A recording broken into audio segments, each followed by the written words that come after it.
అంతరాయ తిమిరోపశాంతయే శాంత పావనమచింత్య వైభవం తం నరం వపుషి కుంజరం ముఖే మన్మహే కిమపి తుందిలం మహః వసుదేవసుతం దేవం కంసచాణూరమర్ధనం దేవకీ పరమానందం కృష్ణౌ వందే జగద్గురుం. జననీ జన్మభూమిశ్చ స్వర్గాదపి గరీయసి మాతృదేవో భవ. భగవద్బంధువులకు, ఆత్మస్వరూపులకు, సత్యాన్వేషులకు స్వాగతం, సుస్వాగతం. భగవంతుడి గురించి ఎంత తెలుసుకున్నా కూడా ఇంకా ఇంకా ఇంకా తెలుసుకోవలసినటువంటి అవసరం ఉంది. ఎందుకంటే కనిపించడు అన్నటువంటి ఒకే ఒక విషయం. మనకు ఏ వస్తువునైనా ఎలా గుర్తిస్తాము? కళ్ళతోటి, ముక్కు, నోరు, చెవులు, చర్మము అనేటటువంటి ఇంద్రియాల ద్వారా గుర్తిస్తాము, లేదా మనస్సు ద్వారా గుర్తిస్తాం. కొద్దిగా జాగ్రత్తగా వినండి. శరీరం ద్వారా గుర్తిస్తాము, శరీరంలో ఉన్న ఇంద్రియాల ద్వారా గుర్తిస్తాము, మనస్సు ద్వారా గుర్తిస్తాము. ఇవి మనకు తెలిసినవే. ఇప్పుడు కోపం అనేది మనకు కనిపించదు, కానీ కోపాన్ని మనం గుర్తించగలుగుతున్నాం కదా. అదే విధంగా ఆవేశం మనం గుర్తించగలుగుతున్నాం కదా. అవి ఎక్కడ కనిపించనప్పటికీ కూడా మనకు అవి గుర్తించగలుగుతున్నాము. అంటే అనుభవంలోకి వస్తే తప్ప గుర్తించలేం.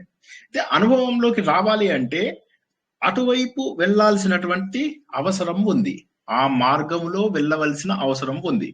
ఉదాహరణకి ఇప్పుడు మీరు చూసినట్టయితే ఈ ఫిజిక్స్ లో సైంటిస్టులు, కెమిస్ట్రీలో సైంటిస్టులు, మ్యాథమెటిక్స్ లో సైంటిస్ట్, వీళ్ళందరూ ఏం చేస్తారు? కొంత నేర్చుకుంటారు.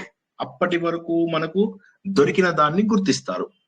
ఆ గుర్తించిన దాంట్లో సాధన చేస్తూ ఉంటారు. చేస్తూ చేస్తూ కొత్తవి కనిపెట్టగలుగుతారు. అండ్ మీ అందరికీ కూడా ఒక విషయం నేను ఇంతకు ముందు చాలా సార్లు చెప్పిన విషయం మరోసారి చెప్తున్నాను. మన విష్ణు సహస్రనామంలో అదే ముఖ్యం. ఏమిటంటే భగవంతుడి అనుభవము మీకు ఆటోమేటిక్ గా వచ్చేస్తుంది. ఇది ప్రపంచంలో ఇన్ని రకాల కొత్త వస్తువులను కనుక్కున్నారు కదా, వాళ్ళు సాధన చేసిన మాట నిజమే, కానీ జరిగినవి మాత్రం సడన్ గా జరిగిపోయాయి, అనుకోకుండా జరిగిపోయినవి. వాళ్ళు చేస్తున్న సాధన ఉంది, ఆ సాధన అంతా ఉంది, వాళ్ళు ప్రాక్టీస్ చేస్తున్నారు, రకరకాల రీసెర్చ్ చేస్తున్నారు, అంతా చేస్తున్నారు. కానీ కొన్ని సంఘటనలు ఎలా జరుగుతాయంటే వాళ్ళకి ఆటోమేటిక్ గా వాళ్ళు ఒక కొత్త విషయాన్ని కనుక్కునేటటువంటి విషయాలు వాళ్ళకు తెలిసిపోతూ ఉంటాయి ఆటోమేటిక్ గా. ఉదాహరణకి మన ఎక్స్రేస్ అవి మనం చూసినట్లయితే ఆటోమేటిక్ గా వాళ్ళు ఏదో ఇంట్లోపల కూర్చుని, మనం ఇప్పుడు ఇవాళ మనము ఈ రేడియో యాక్టివ్ మెటీరియల్ వాటికి వీటికి అమ్మో చాలా దూరంగా ఉంటాము, అవి మన శరీరం మీదకి వస్తే ఈ కిరణాలు మంచివి కాదు. హలో, క్లియర్ గా లేదా వాయిస్?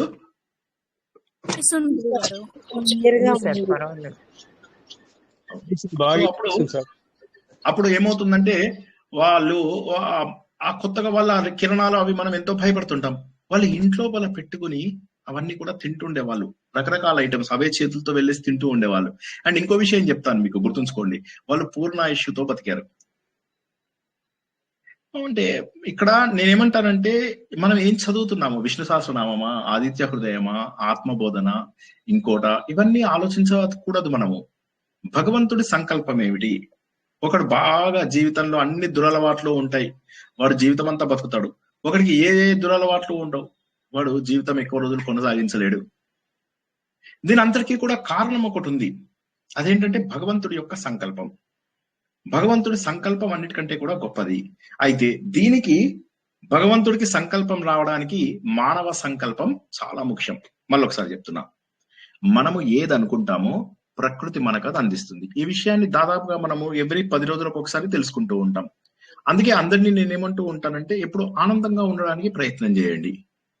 భగవంతుడు స్వరూపం తెలుసుకుంటూ ఆనందంగా ఉండడానికి ప్రయత్నం చేయాలి, ఎదుగుతూ ఉండడానికి ప్రయత్నం చేయాలి, భగవంతుడి యొక్క శక్తి తెలుసుకోవడానికి ప్రయత్నం చేయాలి. అప్పుడు ఏమవుతుందంటే ఈ ప్రకృతి అంతా కూడా ఉన్నటువంటిది భగవంతుడే. మన శక్తిని భగవంతుడి శక్తి దగ్గరికి తీసుకెళ్తూ ఉంటే అప్పుడు ఏమవుతుందంటే ప్రకృతి మనకు సరైన దారిలో అదే తీసుకెళ్తుంది. దీన్ని సింపుల్ లాంగ్వేజ్ లో చెప్పాలి అంటే, మీరు భగవంతుడి వైపుకు ఒక అడుగు వేయండి, భగవంతుడు మిమ్మల్ని 4 అడుగులు వేస్తాడు అని చెప్పి చెప్తారు. ఇక్కడ భగవంతుడు అనే మాట మనం అనుకోకుండా ప్రపంచమంతా కూడా వ్యాప్తి చెందినటువంటి ఒక శక్తి.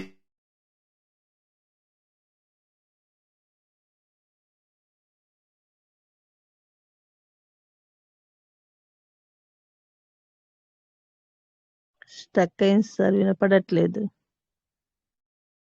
స్టక్ అయింది సార్.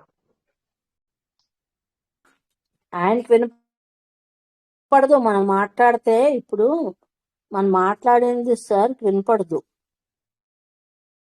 స్ట్రక్ అయిందని చెప్పమన్నారండి, అందుకే.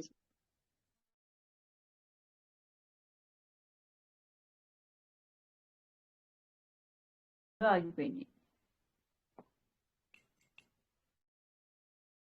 వినిపిస్తుందా?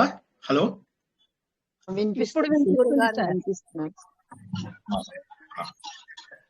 కాబట్టి ఇక్కడ మనము గుర్తించాల్సినటువంటి ఒక విషయం ఉంది. ఏంటంటే భగవంతుడి వైపుకు మనం ఒక అడుగు వేస్తే ఒక 10 అడుగులు భగవంతుడు మన వైపు వేస్తాడు. అంటే ప్రకృతిని అర్థం చేసుకోవడానికి ప్రయత్నం చేయాలి. ఇప్పుడు భగవంతుడు అంటే 3 ముక్కలలో చెప్తాం మనం. ఏమని? ప్రపంచంలో ఏ మతమైనా, ప్లీజ్ కొద్దిగా జాగ్రత్తగా వినండి, విష్ణు సహస్రనామాల యొక్క గొప్పతనం అర్థం కావాలంటే, భగవంతుడు సర్వత్రా వ్యాప్తి చెందాడు, సర్వశక్తిమంతుడు, సర్వజ్ఞుడు. సర్వజ్ఞుడు అంటే అన్ని విషయాలు తెలిసిన వాడిని సర్వజ్ఞుడు అంటారు. సర్వశక్తిమంతుడు అంటే ఆయన చెయ్యలేనటువంటి పని లేదు. మంచి చేస్తాడు, చెడు చేస్తాడు. జరుగుతున్నటువంటి ప్రతి పని కూడా భగవంతుడు నిర్ణయించిన దాన్ని బట్టి, ఈ ప్రకృతికి ఉన్నటువంటి నియమముల బట్టి మాత్రమే జరుగుతాయి. ఇక మూడవది ఏంటి? సర్వ వ్యాపకుడు అంటే అన్ని చోట్ల వ్యాపించి ఉన్నాడు, నీలో నాలో. నిన్న మనం తెలుసుకున్నాం జడ పదార్థాలలో పురుష సూక్తంలో ఎంత బాగా తెలుసుకున్నాం మనం. పురుష సూక్తాన్ని ఒకసారి గుర్తు తెచ్చుకుంటే, జడ పదార్థాలలోనూ ఉన్నాడు, అన్నం తినే వస్తువుల లోపల కూడా ఉన్నాడు. అన్నం తినే వస్తువులలోను, అన్నం తినని వస్తువులలోను, అన్నిట్లోనూ ఆయనే ఉన్నాడు. మనమంతా వస్తువులం, మనందరి లోపల అన్నం తింటాం, సో మన లోపల ఉన్నాడు. అన్నం తిననివి రాళ్ళు, రప్పలు, గాలి, ధూళి, వీటి లోపల కూడా ఉన్నాడు. సో భగవంతుడు సర్వత్రా వ్యాప్తి చెందినప్పుడు మనలో భగవంతుడు ఉన్నాడు అనేటటువంటి భావన మనకు ధైర్యాన్ని తెస్తుంది. దీన్నే అద్వైతము అంటారు. అద్వైతము, ఆ భయము అంటారు. ఆ భయము అంటే ఏంటంటే రెండవది లేదు, ఇక మనం భయపడాల్సినటువంటి అవసరం లేదు. అద్వైతము అంటే రెండవది లేదు. మనం ఎప్పుడు దేనికి భయపడతాము? ఏదో రెండవది ఉంది అని రెండవ దానికి భయపడతాం. కానీ రెండవది లేదు, ఉన్నదంతా కూడా భగవంతుడి శక్తే అన్నప్పుడు ఎందుకు భయపడాలి? ఇంకా భయపడవలసినటువంటి అవసరం లేదు. మరి భగవంతుని ఎలా తెలుసుకోవాలి? ఎలా తెలుసుకోవాలంటే ఆ ఫీల్డ్ లో రీసెర్చ్ చేయాలి. ఇప్పుడు మళ్ళీ ఒకసారి చెప్తా. ఒక శాస్త్రవేత్త ఒక ఫీల్డ్ ఆలోచిస్తూ ఉన్నాడు. ఆయనకి కొత్త వస్తువు కనుక్కోవాలని ఉంది కానీ తెలియడం లేదు. సడన్ గా దేవుడు ఏం చేస్తాడు? ఓ యాపిల్ ని తీసి నెత్తినేస్తాడు. వేగానే ఓహో, యాపిల్ కిందకే ఎందుకు పడింది, పైకి ఎందుకు వెళ్ళలేదు? కాబట్టి గురుత్వాకర్షణ శక్తి ఏదో ఉంది. ఇలా ఆలోచిస్తూ వెళ్ళిపోయాడు ముందుకి. ఐన్స్టీన్ చిన్నప్పుడు స్కూల్ లోపల పెద్దగా ఆయన ఎవరు ఇష్టపడే వాళ్ళు కాదు, కానీ ఆయన ఒక మహాత్ముల్లాగా ఎలా తయారయ్యాడు?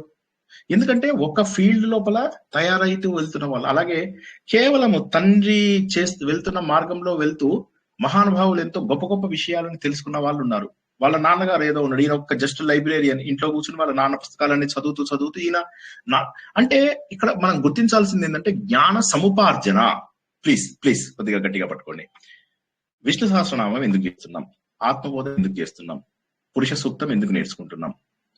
వీటన్నిటిలో కూడా ఉన్నటువంటి మూలం ఒక్కటే, ఏంటంటే భగవంతుడి యొక్క స్వరూపాన్ని ఎంత అర్థం చేసుకుంటే కొత్త విషయాలు అంతగా తెలుస్తాయి. ఒకసారి భగవంతుడి అనుభవం వచ్చిందంటే ఇంకా ఆనందం. ఇప్పుడు మన ఋషులు వీళ్ళందరూ ఈ వేదాలు ఇచ్చిందంతా కూడా మనకు ఋషులే, తెలుసుకున్నది బ్రహ్మదేవుడే. కానీ ఋషులు ఏం చేశారు? ఒక్కొక్క ఋషికి ఒక్కొక్క విషయము గుర్తించగలిగారు. అందుకే మీరు వేదంలో, ఋగ్వేదంలో అక్కడ మీరు ఏం చేస్తారు? ఇది ఎవరిచ్చారు అని చెప్పేసి మనం చూస్తాం. ఈ మంత్రం ఎవరిచ్చారు, ఈ సూక్తం మనకు ఎవరు అందించారు అనేటటువంటి విషయాలు మనం చూస్తామా లేదా? ఎందుకు మరి? వేదం దేవుడు ఇచ్చినప్పుడు ఋషి పేరు ఎందుకు ఉంటుంది? ప్రతి సూక్తంకి ఒక ఋషి పేరు ఉంటుంది.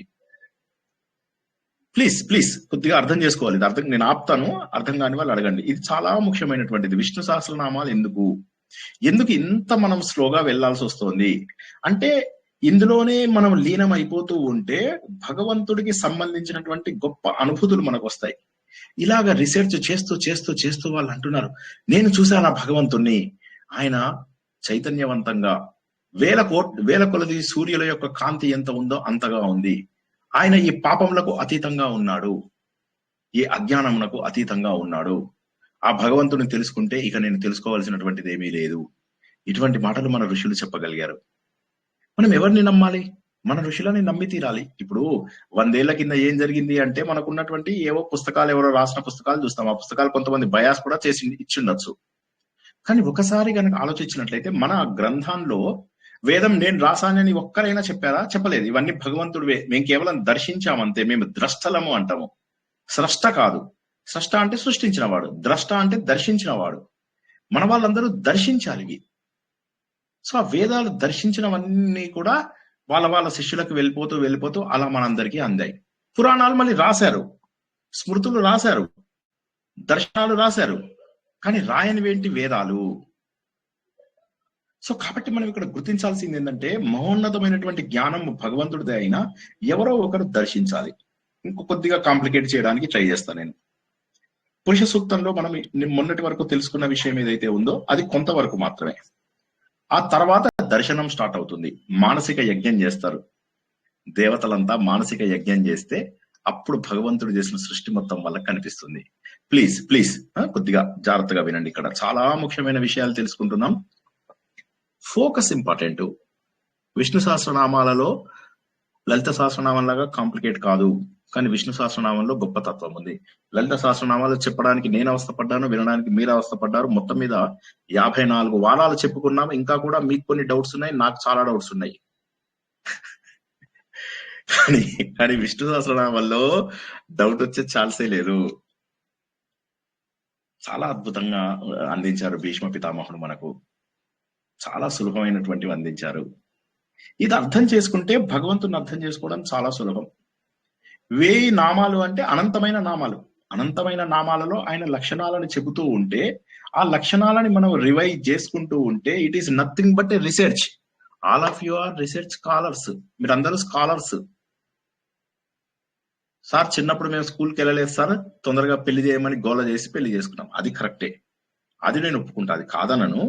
12 ఏళ్లకే పెళ్లిళ్ళు చేసేసుకున్నారు. ఏం చెప్తాం? మన వేణుగోపాల్ గారేమో కత్తి పెట్టేసి ఎగ్జామినర్ తో రాయించారు. నువ్వు రాయాలి నా బదులు, 6 ఎగ్జామ్స్ ఉన్నాయి, గంపగుత్త మాట్లాడుకుందాం, డబ్బు కావాలన్నా కత్తి కావాలన్నా. ఇట్లా చేశారు పాపం ఆయన. ఇలా చేస్తే ఇప్పుడు అలా కాదు, చాలా సులభంగా ఆనందంగా నేర్చుకుంటాం. భగవంతుడి లక్షణాల ద్వారా మనం భగవంతుడిని తెలుసుకోవాలి. అలా మహోన్నతమైనటువంటి లక్షణాలన్నీ కూడా మనం తెలుసుకుంటూ 38 శ్లోకాలను పూర్తి చేసుకున్నాం. ఎవరైనా 39వ శ్లోకం చదువుతారా? అతుల శరభ భీమ. అది అతుల శరభో భీమో యమ సోమో హ్యపాంపతి.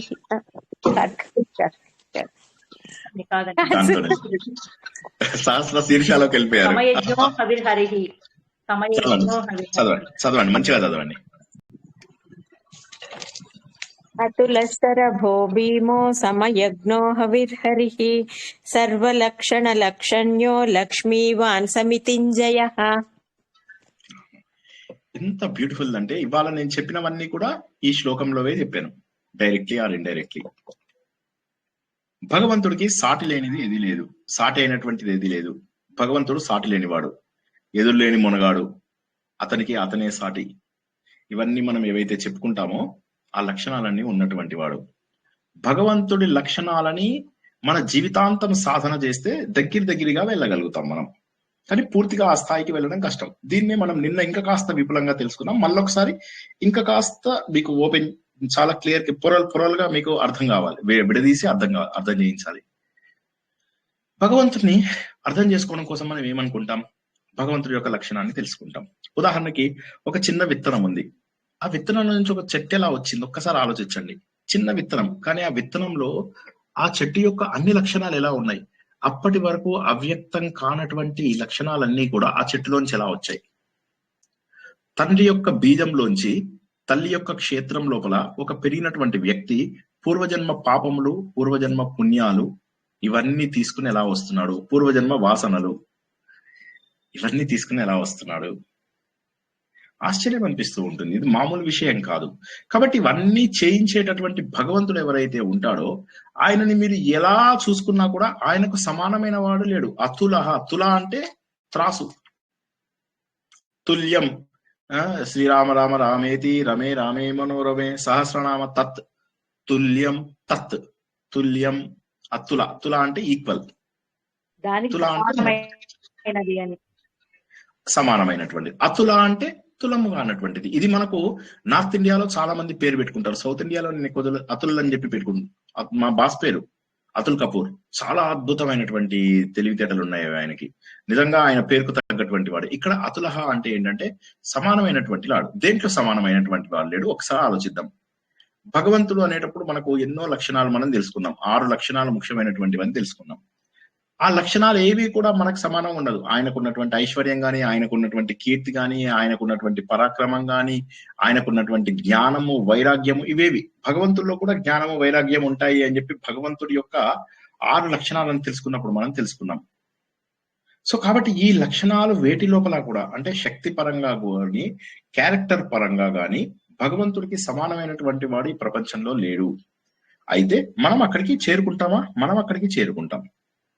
కానీ భగవంతుడు ఇవన్నీ సృష్టించాడు, తనలో ఒక అంశగా సృష్టించాడు. ఈ అంశాలన్నీ కూడా భగవంతుడిని చేరుకుంటాయి. మనకు ఆ శక్తి ఉన్నది. కానీ భగవంతుడి శక్తిని గుర్తించాలి. ఎలా గుర్తించాలి? మనకి ఎప్పుడు తెలుస్తుందో తెలుసా భగవంతుడి శక్తి? ఒకసారి ఒక పెద్ద ట్విస్టర్ సినిమా చూసారా అందరూ? ట్విస్టర్ అనేది చాలా పాతది, 30 years అయి ఉంటుంది. హెలెన్ హంట్ అనుకుంటాను. చూడండి ఒకసారి, వీలుంటే ఆ మూవీ చూడండి. అందులోపల మీకు హరికేన్స్ అవి వస్తుంటే, ట్విస్టర్స్ అవి వస్తుంటే ఇలా చూస్తుంటే ఆశ్చర్యం అనిపిస్తుంది. ఇది భగవంతుడి శక్తి కాక మానవ శక్తి అయిందా? ఒక హరికేన్ వచ్చింది అంటే, కత్రినా హరికేన్ అని నేను అమెరికాలో ఉన్న టైంలో వచ్చింది అనమాట. ఆ హరికేన్ వచ్చినప్పుడు కత్రినా అంటే మళ్ళీ మీరు ఈ కత్రినా అనుకునే వాళ్ళు కాదు. వీళ్ళు హరికేన్స్ కి పేర్లు పెడతారు అనమాట. ప్రపంచవ్యాప్తంగా కొన్ని పేర్లు ఉంటాయి. అవి ఆటోమేటిక్ గా పెడుతూ ఉంటారు వాళ్ళు. వాళ్ళకి తెలుసు ఇంకా వస్తాయి బోల్డ్ అని చెప్పేసి పేర్లు పెట్టేస్తారు. వాటికి ముందే పేర్లు డిసైడ్ చేసి పెట్టుకుంటారు అనమాట. అంటే దాన్ని ఆపలేరు. ఆ శక్తి మరి మానవులు ఇన్ని సాధించారు అంటారు కదా, ఎందుకు ఆపలేరు? సార్ మీరు ఇప్పుడు హరికేన్ గురించి ఎందుకు మాట్లాడుతున్నారు సార్? హిమాలయాల లోపల ఈ మే జూన్ తర్వాత మీకు అన్ని కూడా ల్యాండ్ స్లైడ్సే. మనకి హిమాలయాలు కూడా 3 రకాలు ఉంటాయి అనమాట. ఒకటేమో గ్రేటర్, మధ్యలో మిడిల్ హిమాలయాస్, తర్వాత శివాలిక్ రేంజెస్, లో హిమాలయాస్. ఈ లో హిమాలయాస్ ఏవైతే ఉంటాయో లూజ్ సాయిల్ ఉంటుంది. శివాలిక్ రేంజెస్ అంటే మీకు ఇక్కడ మన హరిద్వార్, ఋషికేశ్ గా అందరికీ ఒకరోజు జాగ్రఫీ క్లాస్ తీసుకుంటాను, నాకు జ్ఞాపకం చేయండి దయచేసి. సో ఈ లూజ్ హిమాలయాస్ ఏవైతే ఉంటాయో ఇక్కడ మీకు లూజ్ సాయిల్ ఉంటుంది, పడిపోతూ ఉంటుంది మాటికి. దాన్ని ఎందుకు నివారించలేకపోయారు? మరి మోడీ గారు ఎంత పెద్ద ప్రాజెక్ట్ చేశారు. ఈ చార్ధామ్ వెళ్ళిన వాళ్ళకి అందరికీ కూడా తెలుసు, 15 ఏళ్ళకి ఇప్పటికీ there is a huge change. ఇంత మార్పు ఉన్నప్పటికీ కూడా ల్యాండ్ స్లైడ్స్ ఆపగలిగారా? జోషిమట్టు కుంగిపోతోంది, దాన్ని ఆపగలిగారా? ఒక సునామీని ఆపగలిగారా? సునామీ ఎక్కడి నుంచి వచ్చింది ఒక్కసారి ఊహించుకోండి. జస్ట్ సునామీ ఎలా వస్తుందో తెలుసా అండి? ఇందులో ఎవరైనా తెలిస్తే చెప్పండి, లేకపోతే నేను చెప్తాను. ఒక్కసారి ప్లీజ్. సముద్రంలో నుండి ఎలా వస్తుంది? సముద్రంలో నుండి గాలి తోడైనప్పుడు వస్తుంది అంటారు కదా సార్. సముద్రంలో మట్టి కొట్టుకొని పోతుంది. తర్వాత కొన్నాళ్ళ ఎరకి చాలా అయ్యా తట్టుకోలేక భూమి మీదకి నీళ్ళు వచ్చేసేస్తాయి. యువతలు కొంచెం చదివాను సార్ నేను. సముద్రంలో అగ్ని పర్వతాలు బద్దలైనప్పుడు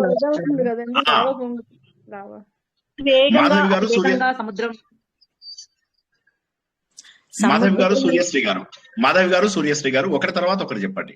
సముద్రంలో అగ్ని పర్వతాలు బద్దలైనప్పుడు సునామీ వస్తుంది. ఓకే, ఒక కారణం కరెక్ట్. సూర్యశ్రీ చెప్పండి. లావా పొంగుతుంది అంటారు కదా, లావా అంటే అదే. రెండు ఒకటే.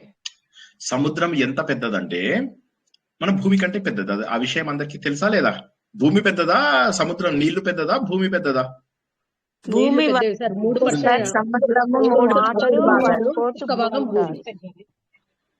70% నీరు, 30% భూమి. ఈ భూమిలో కూడా పనికొచ్చే భూమి 15%. ఆ 15% పనికొచ్చే భూమి లోపల గొప్ప భూమి హిందూ భూమి. ఇది మన దేశం, వందనీయమిది మన ధర్మం, గౌరీ శంకర గిరిపై ఎగురు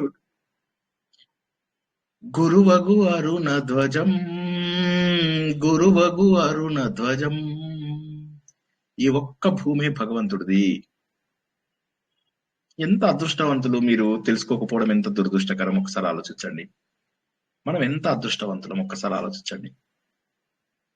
చాలా చిన్న ల్యాండ్, అందులోపల గొప్ప ల్యాండ్ మనకొక్కలకే దొరికింది. ఈ సునామీ చాలా బాగా చెప్పినాడు సార్. ఇదంతా అఖండ మూవీలో చాలా బాగా చెప్పినాడు సార్ ఇది. అవునా? నేను చూడలేదు. రెండో అఖండనా? రెండో అఖండ చూడలేదు నేను, మొదటి అఖండ చూసాను. సెకండ్ సార్ చాలా బాగా చెప్పినాడు. ఎందులో ఉన్నది? ఓటీటీకి వచ్చింది కదా, ఆల్రెడీ ఓటీటీకి వచ్చింది కదా. వచ్చింది సార్. చూస్తానమ్మా, చూస్తాను, తప్పకుండా చూస్తాను. Thank you. సో ఇక్కడ మన భూమి అనేటటువంటిది ఏదైతే ఉందో ఇదంతా కూడా టెక్టానిక్ ప్లేట్స్ అని ఉంటాయి. నేను ఇంతకు ముందు చాలా సార్లు చెప్పాను. టెక్టానిక్ ప్లేట్స్ అంటే ఏం లేదు, పల్లెలు అనుకోండి, అన్నం తినే పల్లెలు ఉంటాయి కదా, పల్లెలు. ఈ నీళ్ల మీద తేలియాడే పల్లెలు అన్నమాట ఇవన్నీ. మనం ఉన్నటువంటిది ఇక్కడ ఈ ఖండం. ఇక్కడ ఇంకొక పల్లెం ఉంది, దీన్ని ఇంకో ఖండం అంటారు. ఖండం అంటే భాగం, ముక్క. ఇక్కడ ఒక పల్లెం, ఇక్కడ ఒక పల్లెం, ఇక్కడ ఒక పల్లెం, ఇక్కడ ఒక పల్లెం, ఇలా పల్లెలు ఉన్నాయి. ఇవన్నీ ఇలా కదులుతూ నీళ్ళ మీద తేలుతూ కొట్టుకుంటాయి. కొట్టుకున్నప్పుడు ఏమవుతుంది? కొత్త భూమి ఏర్పడ్డమో, కొత్త పర్వతాలు ఏర్పడ్డమో ఇలా జరుగుతుంది. నేను ఇంతకు ముందు మీ అందరికీ చెప్పాను, మనం ఆస్ట్రేలియాకి దగ్గరగా అంటే కింద దక్షిణ ప్రాంతంలో ఉన్నాం అనమాట. ఇప్పుడు మనం ఉత్తర అర్ధభాగంలో ఉన్నాము. మన గ్లోబ్ తీసుకున్నట్లయితే గ్లోబ్ లోపల ఉత్తర అర్ధభాగంలో ఉన్నాము. ఇప్పుడు ఇంతకు ముందు దక్షిణ అర్ధభాగంలో ఉండేవాళ్ళం. ఆస్ట్రేలియా దగ్గర ఎప్పుడు 49 మిలియన్ ఇయర్స్ బ్యాక్, అంటే 490. కొద్దిగా జాగ్రత్తగా వినండి, 5-10 నిమిషాలలో వదిలేస్తా, ఓకే? కానీ కొద్దిగా జాగ్రత్తగా వినండి. ఈ ఒకటే నేమేం తెలుసుకుందాం, ఇంకొక నామం కూడా చెప్పడానికి ట్రై చేస్తా, కానీ కొద్దిగా వినడం మాత్రం జాగ్రత్తగా వినండి. ఎన్ని నామాలు విన్నాం అనేది కాదు, ఎంత బాగా అర్థం చేసుకున్నాం అనేది మోర్ ఇంపార్టెంట్. అది ఇలా కదులుకుంటూ మనం వచ్చి ఇక్కడ యూరాల్ మౌంటైన్స్ అని ఉంటాయి. యూరోప్ అది ఉంటుంది కదా, అవి యూరాల్ మౌంటైన్స్ అంటారు. ఇలా వచ్చి మన భూమి మన యూరాల్ మౌంటైన్స్ కి గుద్దుకోగానే 490 లక్షల సంవత్సరాల కింద అక్కడ హిమాలయాలు ఏర్పడ్డాయి. సో హిమాలయాలు అన్నిటికంటే కూడా యంగెస్ట్ పర్వత శ్రేణి అన్నమాట.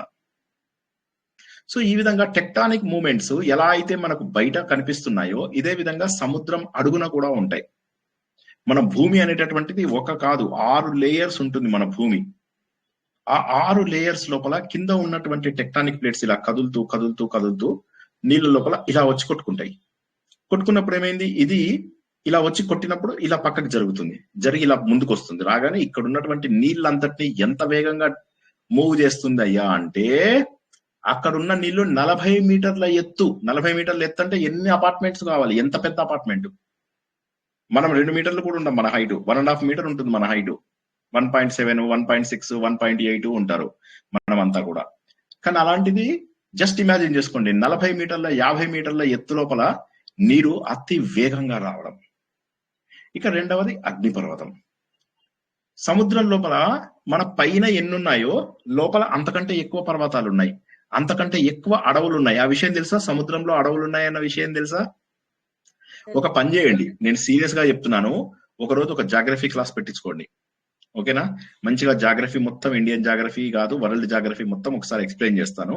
ఓ రోజు సీరియస్లీ మే లోపల నేను RSS నాది అయిపోతుంది, ఒక 3 వారాల ట్రైనింగ్ ఉంటుంది, అది అయిపోయి వచ్చిన తర్వాత ఒక జాగ్రఫీ క్లాస్ పెట్టించుకోండి. ఈ సండే చెప్పండి సార్.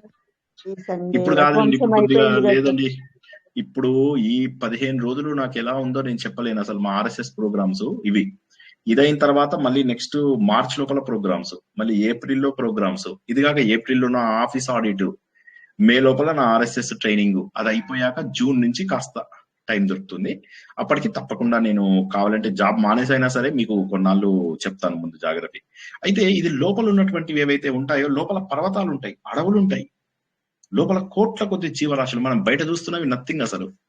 బయట జస్ట్ 14 బిలియన్ మనుషులు ఉన్నారు, 7-8 బిలియన్ మనుషులు ఉన్నారు, మిగతావేవో ఉన్నాయి కొన్ని జంతువులు, అంతేగాని లోపల నీళ్ళ లోపల మన బయట ఉన్నదానికి 50 రెట్లు 100 రెట్లు నీళ్ళల్లో ఉంటాయి.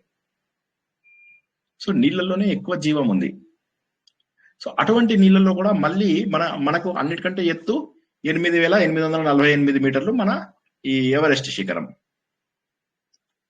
నీళ్ళ లోపల 12 కిలోమీటర్లు మేరియానా ట్రెంచ్, ఛాలెంజర్స్ డీప్ అని ఒకటి ఉంది, అక్కడి వరకు అందులోకి వెళ్తే ఎవరెస్ట్ ని తీసుకెళ్లి ఇలా లేపుకొచ్చి ఆ నీళ్ళలో పడేసామనుకో, ఆ మేరియానా ట్రెంచ్ అనేటటువంటి డీప్ లోపల పడేసామనుకో, పసిఫిక్ మహాసముద్రం. పసిఫిక్ మహాసముద్రాన్ని తెలుగులో ఏమంటారు? ప్రశాంత సముద్రం. ఏమంటారు? ప్రశాంత సముద్రం. ఆ ప్రశాంత ఇంకో పేరు కూడా ఏదో ఉంది, ఏంటండి పసిఫిక్ మహాసముద్రానికి ఇంకోటి తెలుగు పేరు ఏముంది? అదొక్కటే నేర్చుకున్నాం. ఓకే, ప్రశాంత సముద్రం. ఆ అందులోపల తీసుకెళ్లి పడేస్తే మీరు ఎవరెస్ట్ పైన ఇంకా 4 కిలోమీటర్ల ఇంకా పైన గ్యాప్ వస్తుంది అన్నమాట. అంటే ఇదంతా ఎవరు చేశారు? ఇప్పుడు సముద్రంలో ఏదన్నా అయింది అంటే దాన్ని బయటికి తీయడం కష్టం. ఇప్పుడు టైటానిక్ పడింది, ఇప్పటికి కూడా దాన్ని నీళ్ళలోనే ఉంచారు, ఎవడు బయటికి తీసి ఏం జరిగిందని చూడరు. అదిగాక సముద్రంలో ఎక్స్ప్లోర్ చేయని ఏరియాలు ఎన్నో. మీకు బర్ముడా ట్రయాంగిల్ దగ్గర వస్తున్నటువంటి వేవ్స్ కి వాటికి వీటికి ఎన్ని ప్రాబ్లమ్స్ ఉన్నాయి, ప్రపంచంలో ఎన్ని చోట్ల ఎన్ని ప్రాబ్లమ్స్ ఉన్నాయి. భగవంతుడిచ్చిన దాన్ని మనం వాడుకోగలం కానీ ప్రకృతిని మనం 1% కూడా నిర్దేశించలేము. You will not be able to direct it at all. ఉపయోగించుకోగలం కొంతవరకు. సముద్రం లోపల పెద్ద అలలు వచ్చాయంటే పెద్ద పెద్ద పడవైనా మునిగిపోవాల్సిందే. కానీ మనం కొంత ప్రివెంట్ చేసుకోగలము లాస్ ని. కానీ ఇంకా గనక సముద్రం గనక విజృంభించిందంటే మనం ఎందుకు పనికిరాము? నిజంగా గనక ఇవాళ సముద్రం విజృంభించిందంటే 1 గంట లోపల మొత్తం ప్రపంచం మునిగిపోతుంది, మొత్తం నీళ్లమయం అయిపోతుంది, ప్రళయం వచ్చేస్తుంది, ఎక్కువ టైం పట్టదు. దీన్ని మనం ఎందులో ఎక్స్ప్లెయిన్ చేసుకున్నామంటే భాగవతంలో ఎక్స్ప్లెయిన్ చేసుకున్నాం. నేనేమంటానంటే ప్రతిదాన్ని మీరు కనెక్ట్ చేసుకుంటూ వెళ్ళండి. ఇది అతులహ అనేటటువంటి దానికి మనం అద్భుతమైనటువంటి వివరణ తెలుసుకుంటున్నాం, భగవంతుడు ఎంత గొప్పవాడు అనేది.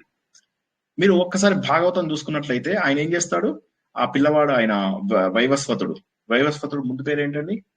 ప్రియవ్రతుడా? ప్రియ ఆ రాజు పేరేంది? అయ్యో రామా, ప్రియవ్రతుడేనా? ప్రియవ్రతుడే అనుకుంటా. సరే అయితే సరే చూద్దాం. ఏదో ప్రహ్లాదుని చిన్న అన్న అవుతారు కదా సార్, ప్రహ్లాదుని ప్రియవ్రతుడు కాదు, మీరు వేరే కన్ఫ్యూజ్ అవుతున్నారు, వదిలేయండి. సో ఈ వైవస్వతుడు అనే వారు ఎవరైతే ఉన్నారో ఆయన సూర్యుడి యొక్క వంశం వాడు. ఆయన మహానుభావుడు అయినటువంటి రాజు. ఆయన ఒక రోజు అర్ఘ్యమిస్తుంటే ఆయన చేతిలో ఒక చిన్న చేపపిల్లి వస్తుంది. అప్పుడు దాన్ని ఏం చేస్తాడు, చేపపిల్లి అంటుంది, నన్ను సముద్రంలో వదిలేయకయ్యా, నువ్వు వదిలేస్తే నన్ను అన్ని తినేస్తాయి అని చెప్తే అమ్మో భయపడిపోయి ఆయన ఇంటికి తీసుకొచ్చి కమండలంలో వేసుకుంటాడు. తర్వాత పెద్ద పెరిగిపోతుంది, ఆ తర్వాత పెద్ద ట్యాంక్ సైజ్ అవుతుంది, పెద్ద చెరువు సైజ్ అవుతుంది, చివరికి సముద్రం సైజ్ అవుతుంది. పెద్దగా అవగానే దాన్ని తీసుకెళ్లి సముద్రంలో సారీ మధ్యలో డిస్టర్బ్ చేశాను. సత్యవ్రతుడునా? సత్యవ్రతుడా ప్రియవ్రతుడు? చూసుకోండి ఒకసారి, పేరు చూసుకోండి, నో ప్రాబ్లం. సరే ఇంటర్నెట్ లో చూసుకోండి ఒకసారి పేరు. అయితే అతను నీళ్ళలో వేసిన తర్వాత ఏమవుతుంది, అప్పుడు అతను అడుగుతాడు, ఎవరు నువ్వు అంటే, నేను ఇట్లా దేవుణ్ణి, ఇప్పుడు మనకి ఇక్కడి నుంచి ఇంకా నీ మన్వంతరము స్టార్ట్ అవుతుంది, ఇప్పుడు ప్రళయం వస్తుంది, ప్రతి మన్వంతరం తర్వాత ఒక ప్రళయం వస్తుంది, నువ్వు 7వ మనువువి, ఇప్పుడు 6వ మనువు ఎవరైతే ఉన్నారో ఆ మనువంతరం మునిగిపోతుంది, ఇప్పుడు నువ్వు బయలుదేరతావు, ఇప్పుడు మిగతా వాళ్ళందరినీ కాపాడు, ఇక్కడ చాలా మంది ఉంటారు, యోగులు, మునులు, ఋషులు, వీళ్ళని కాపాడు.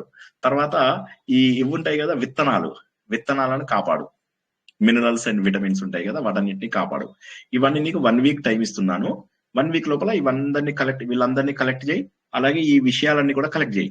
మళ్ళీ కొత్త ప్రపంచం ఎప్పుడైతే ప్రారంభమవుతుందో అప్పుడు మళ్ళీ నువ్వు దాన్ని పరిపాలించు.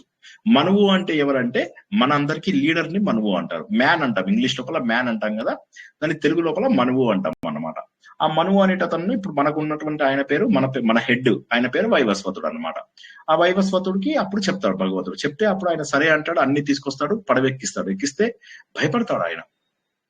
అప్పుడు ఆయన అంటాడు, నువ్వు భయపడకు, నా ముక్కుకు తగిలించుకొని తీసుకెళ్తాది, నువ్వు అస్సలు వర్రీ అవ్వకు అని చెప్పి దాన్ని ఆయన తీసుకెళ్తుంటే లోపల ఉన్న వాళ్ళందరూ గజగజలాడిపోతారు, వణికిపోతారు. ఎక్కడ చూసినా ఎటు చూసినా నీళ్లే, అంతంత ఎత్తుకు అలా వెళ్ళిపోతూ ఎగిరిపోతూ, ఎటు చూసినా కూడా నీళ్లు, భయంకరమైనటువంటి అలలు. చచ్చిపోతామేమో, ఇటు పడిపోతుంటారు, అటు పడిపోతారు, అటు అయిపోతారు, ఇటు అయిపోతారు. ఇటు చూస్తేనేమో ఆదిశేషు తన తన 1000 పడగల నుంచి ఆయన అగ్ని జ్వాలలు ఎక్కడ చూసినా అన్నిటిని సమస్తాన్ని కాల్ చేస్తున్నాడు. జస్ట్ ఊహించుకోండి ఒకసారి, భగవంతుడి శక్తి తెలుస్తుంది. నేను మాటకి చెప్తున్నా, మనం నేర్చుకునేది ఎందుకు, అర్థం చేసుకుంటే ఆ ఫీలింగ్ లో ఏదో ఒక రోజు తగులుతుంది నా సామిరంగా, మీరు ఆ రోజు అంటాడు, అమ్మయ్య దేవుడా నువ్వు ఉన్నావు అని చెప్పి అప్పుడు గుర్తిస్తారు. గుండెకి చిల్లుబడి కళ్ళలోంచి నీళ్ళు వస్తాయి. జస్ట్ ఇమాజిన్, అప్పుడు అలా పడుతూ ఉంటాయి, ఎక్కడ చూసినా కూడా ఆ అగ్ని, ఇటు చూస్తేనేమో భయంకరమైనటువంటి అలలు, పైకి వెళ్ళిపోతూ ఉంటారు. అయిపోయింది, చచ్చాంరా దేవుడా. మనము రోలర్ కోస్టర్ వెళ్ళారు కదా, ఆఫ్టర్ ఆల్ రోలర్ కోస్టర్ కి ఎంత భయపడ్డామో ఊహించుకోండి. బాబోయ్ నాయనో, వాడు బ్రహ్మానందము అదేంటి నువ్వు నాకు నచ్చావు సినిమా లోపల ఎంత భయపడతాడు, అంతకంటే ఎక్కువ భయపడతాం మనం ఈ రోలర్ కోస్టర్ డ్రైవ్ లో. అలాగా నీళ్ళలో ఎగురుతూ, దూకుతూ, పడిపోతూ, అలా చేస్తూ, ఇలా చేస్తూ, వెళ్తూ వెళ్తూ వెళ్తూ వెళ్తూ వెళ్తూ ప్రాణాలు అరచేతిలో పెట్టుకోవడం అంటారు కదా, దాని బదులు వాళ్ళు ఏమనుకుంటారంటే కొంతమంది, దీని బదులు ఏమన్నా అయిపోయినా పర్లేదేమో అన్నంత భయం వేస్తుంది ఒక్కొక్కళ్ళకి. సో భగవంతుడి శక్తి మామూలు శక్తి కాదు. ఇంత శక్తి ఎక్కడి నుంచి వచ్చింది అనేది కూడా తెలియదు. కేదార్నాథ్ లోపల మందాకిని అంటే మీనింగ్ తెలుసా అండి ఎవరికైనా? చెప్పండి. చాలా బ్యూటిఫుల్. 5-10 నిమిషాల్లో వదులుతాను, ఒకసారి కొద్దిగా మంచిగా వినండి. స్లోగా ప్రవహించేది. నెమ్మదిగా ప్రవహించేది. కానీ ఏం చేసింది? ఆ రోజు ఉగ్ర రూపం చూపించింది. మొత్తంని స్వీప్ చేసి పాడేసింది. మీరు వెళ్తుంటే గౌరీకుండ నుంచి మధ్యలో రాంబాడ అని ఒక ప్లేస్ వస్తుంది అనమాట. ఆ రాంబాడాలో నేను మా ధర్మపత్ని మేము మంచిగా అక్కడ ఇవి తిన్నాము, ఏమంటారు, రోటీలు తిన్నాము. సో మళ్ళీ అన్నం అవి కాకుండా ఇట్లా మంచిగా రోటీలు లాంటివి తిన్నాము, గుర్రాలకు కూడా తినిపించాము. సో చాలా హ్యాపీగా వెళ్తూ ఎంత అసలు ఆ ప్రకృతి అందాలన్నీ చూసుకుంటూ వెళ్ళాం కదా. అలా కొట్టుకుపోతుంది అనేది అసలు తెలియదు నాకు. అలాంటిది ఈ మధ్యకాలం 4-5 ఏళ్ల కింద అది కొట్టుకుపోతే ఇళ్ళన్నీ కూడా పడిపోయాయి నీళ్ళల్లో. అక్కడ ఉన్నటువంటి జనాలందరూ ఇదైపోయారు. కేదార్నాథ్ది ఒక సినిమా కూడా వచ్చింది, సుశాంత్ సింగ్ రాజ్పుత్ది. అదేం సినిమా పేరు ఏంటది? కేదార్నాథ్ అయినా సినిమా పేరు? సుశాంత్ సింగ్ రాజ్పుత్ సినిమా. ఆమె పేరు బద్రీనాథ్ కాదు, బద్రీనాథ్ కాదండి, కేదార్నాథే. సోహా అలీ ఖాన్ ఆమె ఆమె పేరేంది? సోహా కాదు, ఆమె పేరేంది? సైఫ్ అలీ ఖాన్ కూతురు పేరేంటి? సోహా అలీ ఖానేనా? సారా అలీ ఖాన్. సారా ఆమె. ఆ సారా అలీ ఖాన్, ఈయన సారా అలీ ఖాన్ ఏమో హిందువు, సుశాంత్ రాజ్పుత్ ఏమో ముస్లిం. అన్న ఉల్టా చూపించాడు సినిమా లోపల. ఆ సినిమా చూడండి, చాలా బాగుంటుంది. అది జస్ట్ పోనీ మొత్తం చూడకపోయినా ఆ లాస్ట్ ఒక 20 నిమిషాలు చూడండి, ఇవాళ చూడండి ఒకసారి. అసలు ఎలా అనిపిస్తుంది తెలుసా? అంటే అసలు ఆశ్చర్యపోతారనమాట. అంటే భగవంతుడి శక్తి ఆ విజృంభణ జరిగినప్పుడు ఏది ఆగదు. గుర్రాలు కొట్టుకుపోయాయి, మనుషులు కొట్టిపోయారు. ఇంకా గమ్మతైన విషయం ఏంటి తెలుసా? మాకు పూజారి, మేము అంటే నాకు పెద్దగా ఇది లేదు కానీ మా ఆవిడ అక్కడ వీటితోని బిల్వ పత్రాలతోని పూజ చేయించింది. ఏది మన కేదార్నాథ్ లోపల. ఎర్లీ మార్నింగ్ నాకు జస్ట్ దండం పెట్టుకుని వెళ్ళిపోదామంటే మా వైఫ్ కాదు పూజ చేయిద్దామని అక్కడ కూర్చుని like she was in tears. అసలు చూసుకుంటూ ఇంత కేదార్నాథ్ ఇలా కూర్చుని ఇంతసేపు చూడగలుగుతున్నామా అన్నంత ఆనందం అనమాట. అన్న మేము వెళ్ళింది ఆఫ్ పీక్ కాబట్టి జనాలు కూడా లేరు, ఓన్లీ మా గ్యాంగే ఉన్నారు అంతే. సో అలా చూస్తుంటే అదంతా అయింది. ఆ పూజారి కూడా మాకేం చేశారంటే మళ్ళీ నేను ప్రసాదం అవి కూడా పంపిస్తాను అన్నాడు. అక్కడ అయిపోయిన తర్వాత మళ్ళీ ఒక 1 నెల రోజుల తర్వాత పంపించాడు. ఆయన పిల్లలు అందరూ మొత్తం ఎగిరిపోయారు. ఎంత బాధేసిందో. ప్రకృతి కనుక ఆ రాంబాడ అయితే ఇప్పుడు అసలు లేదు తెలుసా రాంబాడ. సో ఇదంతా చూస్తే ఏమనిపిస్తుంది అంటే భగవంతుడి శక్తి మాటలు కాదు. ఏదో మనం అనుకుంటాం, మనం ఎంతసేపు మనం అనుకుంటామంటే ఓకే. ఇప్పుడు మీరు జపాన్ లోపల మీకు సునామీలు తర్వాత భూకంపాలు చాలా జరుగుతాయి. జరిగినప్పుడు పెద్ద పెద్ద కార్లు నీళ్ళలో కొట్టుకుపోతూ ఉంటాయి, టెలివిజన్లు, ఫ్రిడ్జ్లు అన్ని కొట్టుకుపోతూ ఉంటాయి. మరి ఎలా అనిపిస్తుంది అంటే ఏమిటి మనం ఏం సాధిస్తున్నాం? మన శక్తి ఎంత భగవంతుడి శక్తి ముందు? ఆయన శక్తి అనేటటువంటిది ఏంటంటే అనంతమైనటువంటి శక్తి. కానీ ఇంత అనంతమైన శక్తి మరి మనలోనే ఉంది అని చెప్పేటటువంటి నామము, తర్వాత నామము శరభః. మన శరీరాల లోపల ఆత్మ రూపం లోపల వెలుగుతున్నాడు ఆయన. మన శరీరాలందరి రూపం లోపల కూడా ఆయన ఆత్మ అయితే ఆయన యొక్క ప్రతిబింబం ఇది. ఆత్మ ప్రత్యేగాత్మ. చెప్పండి, ఎవరైనా రిపీట్ చేయండి నాతో పాటు. ఆత్మ ప్రత్యేగాత్మ, మళ్ళీ ప్రత్యేగాత్మ, బింబము ప్రతిబింబము. ఓకేనా? సో అలా ప్రత్యేగాత్మగా మన అందరిలో ఉండేది ఆయననే. సో ఇప్పుడు చెప్పండి, మనం కొద్దిగా కష్టపడితే భగవంతుడి చైతన్యాన్ని పొందగలమా లేదా? సాధన ద్వారా ఒక్కసారి ఆలోచించండి. క్లియర్ గా విష్ణు సహస్రనామాల్లోనే చెప్తున్నాడు శరభః అని. ఎంత బ్యూటిఫుల్ నేమ్ శరభః అంటే, ఎంత బ్యూటిఫుల్ నేమ్. శరీరంలో భాసిల్లేవాడు. భా అంటే భాసిల్లం. మనం ఇంతకుముందు తెలుసుకున్నాం. మన దేశం పేరేంటండి? భారతదేశం. భాసిల్లుతూ రమిస్తూ తరించేటటువంటి దేశం. భా అంటే భాసిల్లడం. అటువంటిది అలా మన శరీరం లోపల వెలిగేటటువంటి వాడు, ప్రత్యేగాత్మగా మన అన్ని జీవుల లోపల కూడా ప్రకాశించేటటువంటి చైతన్యం ఎవరైతే ఉన్నాడో ఆయన. దీన్నే ఇంకొక మీనింగ్ కూడా చెప్తాను. కాబట్టి మనం ఏంటి, మొదటి నామంకి కనెక్ట్ చేసుకోండి. భగవంతుడు యొక్క శక్తికి సమానమైనటువంటి శక్తి ప్రపంచంలో లేదు. కానీ మన శరీరంలోనే ఆయన ఉన్నాడు అని ఊహించుకున్నప్పుడు ఎంత ఆనందంగా ఉండగలుగుతాం చూడండి. ఇక నెక్స్ట్ శరభాకి ఇంకో మీనింగ్ ఉంది. రాని అప్పుడప్పుడు లాతోని మనం ఆయన పేరేంటి, రోమహర్షణుడు, లోమహర్షణుడు అని మనం పేర్లు రాని లాతో రీప్లేస్ చేస్తాం. శలభ అని కూడా అంటాం. శలభ అంటే భయంకరమైనటువంటి జంతువు అన్నమాట. ఆ జంతువు రూపంలో అత్యంత భయంకరంగా. ఎవరికి ఇది? శత్రువులను, అంటే మనలో ఉన్నటువంటి చెడుని సంహరిస్తాడు. ప్లీజ్ కొద్దిగా జాగ్రత్తగా వినండి. నేను ఇంకొక నామం చెప్పి వదిలేస్తా. శరభ అంటే మన శరీరంలో వెలుతురుగాను, ప్రకాశవంతంగాను, ఆత్మగాను దేవుడు. అంటే ఆయన వల్లనే మనం ఏంటి? శలభ అంటే చంపేటటువంటి, శత్రు సంహారం చేసేటటువంటి జంతువు, అత్యంత భయంకరమైనటువంటి. అందుకే విష్ణుమూర్తి శలభ, శివుడికి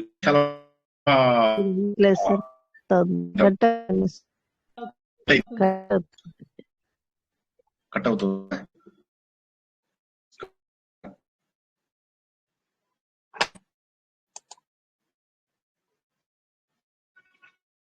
హలో, కట్ అయిందా?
కనిపిస్తున్నానా? వినిపిస్తున్నానా?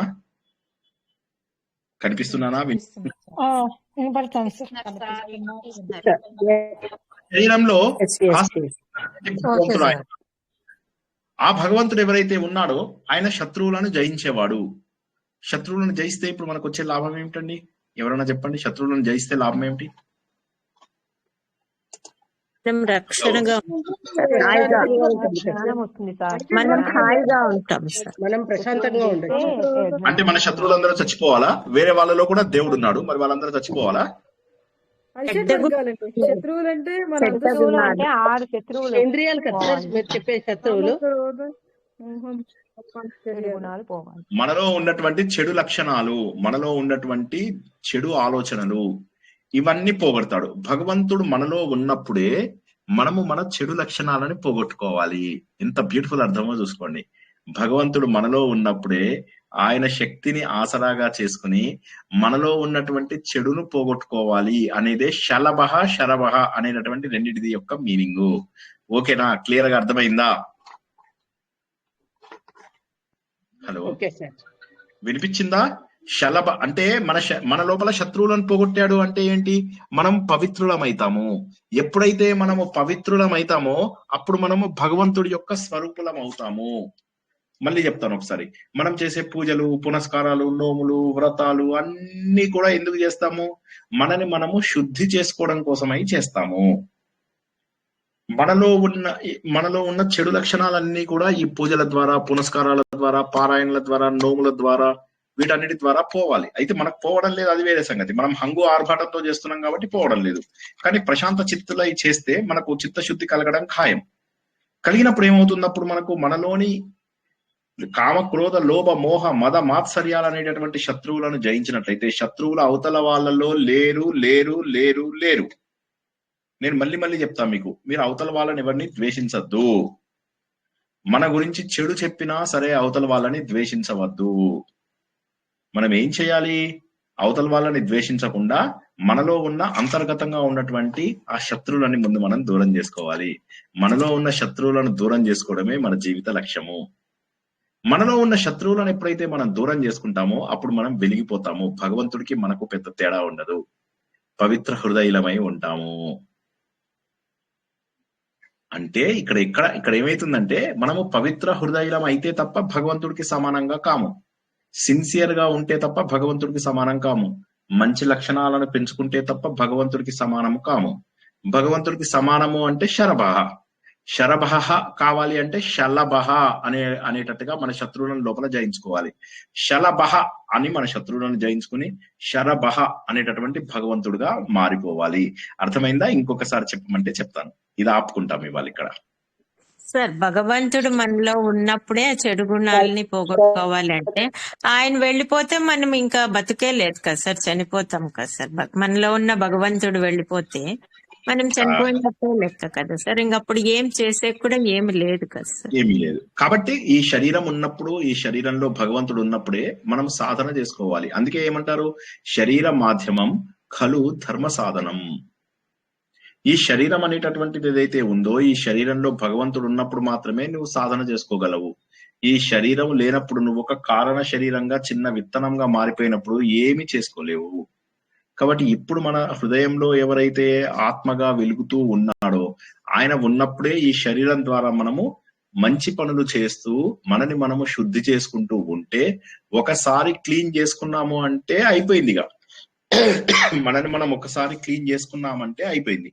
ఇక మళ్ళీ మనకు పుట్టవలసిన అవసరం లేదు. భగవంతుడిలో ఉన్న ఆనందాన్ని మనం పొందుతాము. భగవంతుడిలో ఉన్న ఆనందం ఏదైతే ఉందో అది శాశ్వతమైనటువంటి ఆనందం. అది రావాలి అంటే ముందు మన లోపల ఉన్నటువంటి కామ, క్రోధ, లోభ, మోహ, మద, మత్సర్యాలు పోగొట్టుకోవడం ద్వారా పరిశుద్ధులం అవుతాం. ఎప్పుడైతే మనం పరిశుద్ధులం అవుతామో అప్పుడు మన సంచిత పాపాలు, సంచిత పుణ్యాలు అన్నీ ఎగిరిపోతాయి. ఎప్పుడైతే మన పాపాలు, పుణ్యాలు ఎగిరిపోతాయో అప్పుడు మనం భగవంతుడికి సమానం అవుతాము. అప్పుడు మనము శరభహ అవుతాము. శలభహ అనే రూపంలో భగవంతుడు మన శత్రువులను చంపేస్తున్నాడు. మనము శరభహ అవుతున్నాము అంటే భగవంతుడికి సమానం అవుతున్నాము. జై శ్రీకృష్ణ. అర్థం కాని వాళ్ళు అడగండి, ఇంకో 2 సార్లు చెప్పమన్నా చెప్తాను. సార్ ఇప్పుడే కనెక్ట్ అయింది సార్, ఒక్కసారి చెప్పారా? శరభహ అంటే శరీరములో భాసిల్లేవా, శరీరంలో భాసిల్లేవా. దీపం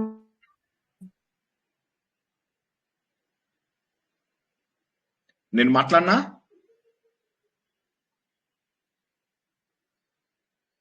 హలో, వినిపించట్లేదా గొంతు? హలో, నా గొంతు వినిపించటం లేదా? మళ్ళీ కట్ అయిపోయింది. శరభహ అంటే శరీరంలో భాసిల్లేటటువంటి భగవంతుడు. అంటే భగవంతుడి యొక్క ఆత్మకు మనము ప్రత్యేగాత్మగా ఉన్నాము. ఆయన యొక్క ప్రతిబింబము. నువ్వెవరో కాదయ్యా, నువ్వు ఆయన యొక్క ప్రతిబింబము. వండర్ఫుల్, చాలా బాగుంది. కానీ మనం అలా ఉన్నామా? మనం అందరము అలా లేము. ఎందుకు లేము? కామక్రోధ, లోభ, మోహ, మద, మాత్సర్యాలు అనేటటువంటి శత్రువులు మనలో ఉండడం వల్ల మనం భగవంతుడికి సమానంగా అవ్వడం లేదు. ఎప్పుడైతే మనం భగవంతుడికి సమానంగా అవడం లేదో వీటిని మనం జయించాలి. ఆ జయించే శక్తినిచ్చేవాడు కూడా శలభహ. అంటే శలభము అనేటటువంటి ఒక భయంకరమైన ఇదేదైతే ఉన్నారో తను మన శత్రువులందరినీ జయిస్తుంది. శలభహ అనేటటువంటిది శివుడు రూపము, విష్ణువుడి రూపం కూడా, ఇద్దరి రూపంలోనూ వస్తుంది. సో కాబట్టి ఆ రూపంలో మనకు ఉన్నటువంటి శత్రువులన్నీ నాశనం అయిపోతాయి. ఆ శరీరం మనలో ఉన్నటువంటి శత్రువులు నాశనం అయితే శలభ అనేటటువంటి భగవంతుడి ద్వారా శరభ అనేలాగా తయారవుతాము. అంటే మనము భగవంతుడి యొక్క స్వరూపులమై భాసిల్లుతాము. శలభము అంటే మిడత అని కూడా వస్తుంది కదండి, దీపం ముందు మిడత మిణిగురు వస్తుంది. ఇక్కడ శలభ అంటే మనకు ఇది భయంకరమైనటువంటి ఇదనమాట, శత్రువులను జయించేటటువంటి శక్తి.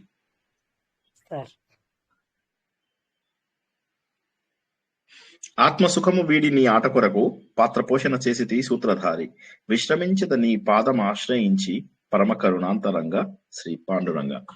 జై శ్రీకృష్ణ. అత్యద్భుతమైనటువంటి 2 నామాలు తెలుసుకున్నాము. ఈ 2 నామాలే గాని 3 నామాలు తెలుసుకున్నట్టు లెక్క. అతుల, శరభ, శలభ అనేటటువంటి 3 నామాలని తెలుసుకున్నాము. ఒకటే గుర్తుంచుకోండి, మనలో ఉన్న భగవంతుణ్ణి గుర్తించడమే ఆధ్యాత్మికత. You have to dig out the divinity with in. నీ లోపల ఉన్నటువంటి దైవత్వాన్ని ఆవిష్కరించుకోవడమే హిందూ ధర్మం చెప్పేదల్లా కూడా. బాబు నీలో ఉంది దైవ లక్షణాలు. భగవద్గీతలో ఇదే తెలుసుకున్నాం మనం, దైవీ సంపద. ఆ దైవీ సంపదను తీసుకో. దైవీ సంపద నీకు మోక్షాన్ని ఇస్తుంది, ఆసురీ సంపద నిన్ను బంధిస్తుంది అని చెప్పేసి చెప్పాడు భగవంతుడు. సో అటువంటి మహోన్నతమైనటువంటి విష్ణు సహస్రనామం తెలుసుకుంటున్నాము. ఇదే వింటూ ఆనందంగా పడుకోండి చక్కగా. చాలా అద్భుతమైనటువంటి విషయాలు తెలుసుకున్నాము. రేపు ప్రోగ్రామ్స్ ఒకసారి చెప్తాను. రేపు సాటర్డే. సో కాబట్టి 11 గంటలకు శ్రీమన్నారాయణీయము, రాత్రి 9 గంటలకు ఎప్పట్లాగే యక్ష ప్రశ్నలు. మళ్ళొకసారి చెప్తున్నాను, పొద్దున్న 11 గంటలకు శ్రీమన్నారాయణీయము శ్రీకృష్ణుడి కథలు తత్వరూపంలో, రాత్రి 9 గంటలకు యక్ష ప్రశ్నలు. ఈ 2 కార్యక్రమాలు రేపు ఉంటాయి. మళ్ళీ మెసేజ్లు పెడతాను, రిమైండర్లు పెడతాను, మీరు మాత్రం సిద్ధంగా ఉండండి. జై శ్రీకృష్ణ. ఇంకా లాస్ట్ మినిట్ ప్రశ్నలు ఏమైనా ఉంటే తీసుకుందాం, లేకపోతే ముగించుకుందాం.